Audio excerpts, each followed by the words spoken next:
बलजिंदर कौर ओम स्वामी के परिवार के घर से थोड़ी ही दूरी पर पटियाला में रहती थीं। स्वामी जी ने जब तक संसार का त्याग नहीं किया था, तब तक बलजिंदर कौर उन्हें अक्सर एक बिजनेस सूट में 2 गाड़ियों, ड्राइवरों और उनके सहायक के साथ काम पर जाते देखती थीं। उस समय कौर परिवार माता रानी, ओम स्वामी की माता, को नहीं जानते थे और न ही स्वामी जी के बारे में ज्यादा जानकारी थी। समय के साथ बलजिंदर कौर और उनके बेटे खुशी को माता रानी से पहचान हुई, जो हमेशा हंसती रहतीं और भगवान की स्तुति गाती थीं। धीरे धीरे वे माता रानी के करीब आ गए।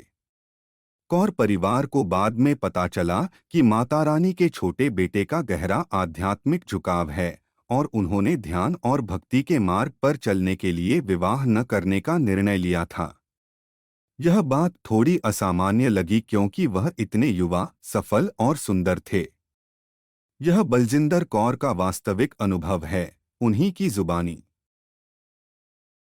जैसे जैसे मैंने माता रानी के साथ अधिक समय बिताया, मैंने उनके छोटे बेटे में कुछ अलग देखा।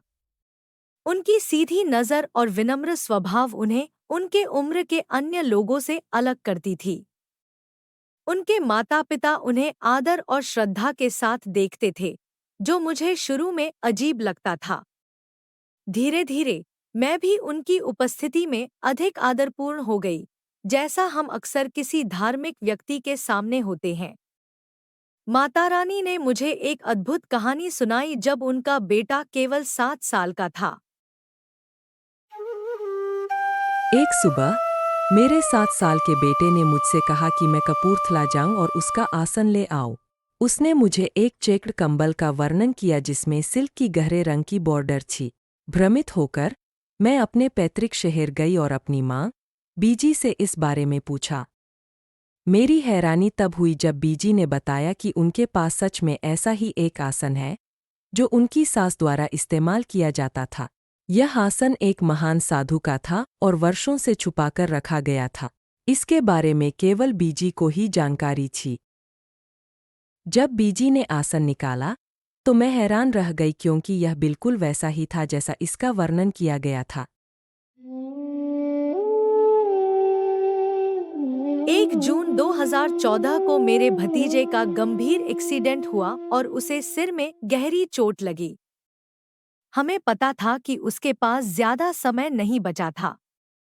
रात तो गुजर गई, लेकिन सुबह होते ही मैं बेहद भावुक हो गई, लगातार रोती रही और कोई भी मुझे सांत्वना नहीं दे पाया। मैं उसकी माँ से भी ज्यादा परेशान थी। शाम तक मेरा व्यवहार अजीब हो गया। मैं बच्चों जैसी हरकतें करने लगी, हंसती और ताली बजाती और अपने बच्चों को पहचान नहीं पाती। मुझे लगातार भ्रम होने लगे। घर लाने के बाद भी मेरी स्थिति और बिगड़ती गई। मैं घंटों रोती रहती, बिना ये जाने कि क्यों। मेरे पति मुझे न्यूरोलॉजिस्ट्स के पास ले गए, लेकिन वे भी कोई निदान नहीं कर पाए। उन्होंने कहा कि शायद ये अवसाद, स्किज़ोफ्रेनिया या साइकोसिस हो सकता है। दवाएं लेना शुरू कर दी, लेकिन 1 महीने बाद भी कोई सुधार नहीं हुआ। मैंने घर, बच्चों और पति की देखभाल बंद कर दी। ऐसा लग रहा था जैसे मैं डर और पागलपन के जाल में फंस गई थी। स्वामी जी यात्रा पर थे और हम उनसे नहीं मिल सके। हालात तब गंभीर हो गए जब मैंने लगभग अपना हाथ उबलते तेल में डालने की कोशिश की। मेरी बेटी ने मुझे सही समय पर देख लिया और मेरा हाथ रोक दिया। फिर उसने मातारानी से स्वामी जी से बात करने की गुजारिश की। मातारानी के अनुरोध पर स्वामी जी ने उन्हें आश्वासन दिया कि वे कुछ करेंगे। 5 दिन बाद ओम स्वामी भारत लौट आए। एक दिन मुझे अचानक स्वामी जी के घर जाने की तीव्र इच्छा हुई, जैसे कोई मुझे खींच रहा हो। जब मैं वहां पहुंची, स्वामी जी अपने आसन पर बैठे हुए थे, पूरी तरह से दिव्य लग रहे थे। उन्होंने सबको थोड़ी देर के लिए बाहर जाने को कहा। स्वामी जी अपना हाथ मेरे सिर पर रखा और जैसे ही उन्होंने ऐसा किया, मुझे लगा जैसे मैं आसमान में उठ रही हूँ। मैंने खुद को एक दिव्य बगीचे में पाया, जहाँ कोई दुख या तकलीफ नहीं थी। जब स्वामी जी ने अपना हाथ हटाया, मुझे पता चल गया कि मैं ठीक हो चुकी हूँ। पागलपन गायब हो गया और मैं फिर से सामान्य हो गई। स्वामी जी का चेहरा लाल और उनकी आंखें तीव्रता से चमक रही थी। उन्होंने खुशी और दीदी को अंदर बुलाया और कहा, बलजिंदर अब बिल्कुल ठीक है। बलजिंदर, तुम्हें 1 जून 2014 से पहले की हर चीज याद रहेगी, लेकिन बीमारी की अवधि भूल जाओगी।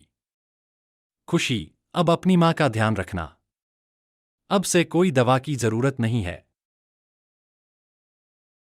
उन्होंने मुझे 8 जुलाई 2014 को ठीक किया।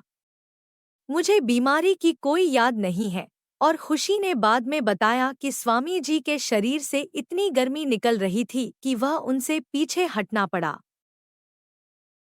उस शाम जब कौर परिवार घर आया तो वे बलजिंदर को पूरी तरह से ठीक देखकर हैरान रह गए। किसी ने नहीं सोचा था कि वे कभी सामान्य हो पाएगी। दोस्त और रिश्तेदार इस बदलाव को देखकर चकित रह गए। मैंने सभी भारी दवाएं फेंक दी और मुझे फिर कभी डर या लक्षण महसूस नहीं हुए। स्वामी जी की उपचार शक्ति पूरी थी और मैं अक्सर सोचती हूँ कि क्या उन्होंने मेरा सारा कष्ट अपने ऊपर ले लिया है। यह एक अध्याय है द बुक ऑफ फेथ से। ऐसे कई और प्रेरणादायक और विश्वास जगाने वाले किस्सों के लिए किताब पढ़ें। लिंक डिस्क्रिप्शन में उपलब्ध है। वीडियो देखने और समर्थन करने के लिए धन्यवाद। चैनल को लाइक, शेयर और सब्सक्राइब करना न भूलें। खुश रहें और नमस्ते।